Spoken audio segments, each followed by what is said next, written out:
تقولوا لي شبرك مازال ما تعلمتوش بكبوكة الناس الشرق؟ كيما على بالكم راه قريب عيد الأضحى إن شاء الله. حبيت نشارك معاكم وصفة البكبوكة على أصولها. كيما راكم تشوفوا الله يبارك مجمرة وبالحم الله الله.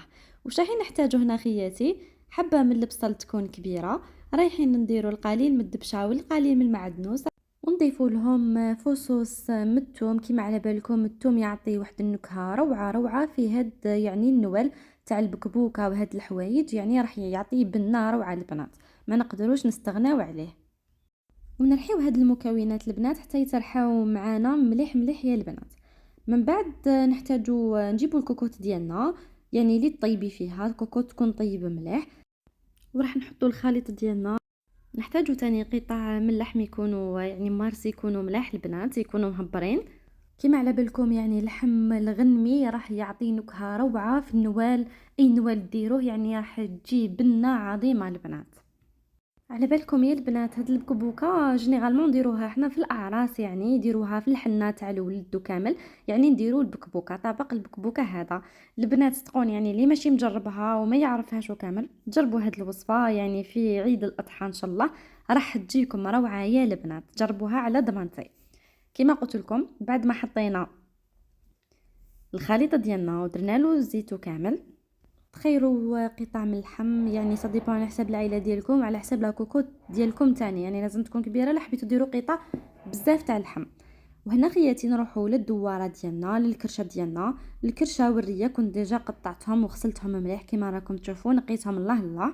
وبعد ما كنت حمصت البصله ديالي والمعدنوس والدبشه اللي رحيتهم على اللحم، حمصتهم مليح.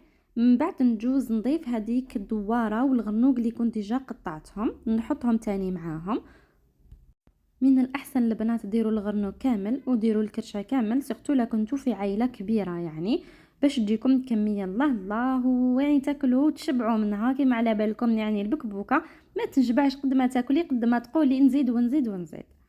ونجوزو دوك خياتي للتوابل اللي رايحين نديروهم في البكبوكه ديالنا. نحتاجو البنات الفلفل عكري حل وحار. دوكا البنات اللي حبيتوها تجي حاره ديروا 2 ملاعق فلفل عكري حلو و2 ملاعق فلفل عكري حار. انا البنات حبيت تجيها يعني متوسطه فقط باسكو كاين ولاد صغار ياكلوها الوغ ما يقدروش الحرار. درت 2 ملاعق فلفل احمر حلو، ودرت ملعقه تاع فلفل عكري حار هكا البنات، يعني وجا الذوق ديالها معتدل فقط. واللي يحبها حاره بزاف يقدر يزيد معاها فلفل راموش ولا القناوه، كل واحد واش يقول له. حنايا في الناس الشرق يقولوا له الراموش. سمحوا لي خياتي هنا تقطع معايا المقطع تاع الفلفل الاسود والكمون. درت ملعقه صغيره تاع فلفل اسود، ودرت ملعقه ونصف كبار تاع كمون البنات. وراح نضيف 2 ملاعق كبار يكونوا ممسوحين تاع الملح. من بعد البنات يعني الا شتوها مسوسه تقدروا تضيفوا من بعد الملح قرب نجيكم مالحه. راح نضيفوا تاني القليل من الحمص اللي ديجا تكونوا طيبتوه. انا ديما نطيب الحمص ديالي مقبل ونخليه يبرد، من بعد يعني نحطوه في المجمد هكا، يعني نلقاه كل مره نحب نجبد الحمص نلقاه واجد خير من نشريو هذاك تاع لي بواط ولا تبقاو طيبوه في الحمص توجور. وراح نضيفو تاني الحاجه اللي ما نستغناش عليها كامل في طيابي، يعني في المرق الابيض في المرق الاحمر كل مره نديرهم، اللي هما الرند والزعتره، اللي راح يعطيو واحد البنه واحد النكهه روعه يا البنات. وفي هذه المرحله يا البنات تكونوا ديجا راكم تغليو في الماء. من الاحسن ديروا الماء يكون مغلي باش هكا ليه يطيب معاكم اللحم والدواره ديالكم، ويعني تمتم يطيبوا معاكم ياخذوش وقت كبير.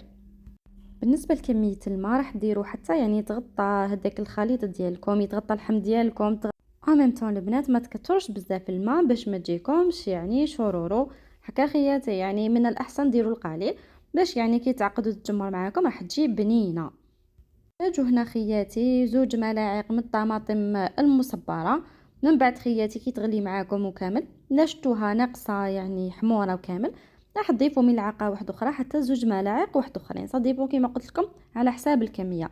هنا ما نقدرش نتحكموا في المرق حتى يعني يغلي معانا، من بعد نعرفوا واش نضيفوا له طماطم، نقدروا نضيفوا له الملح وهي رايحه يا البنات. كما راكم شفتوا هنايا ثاني درت 2 ملاعق تاع ثوم وكزبر.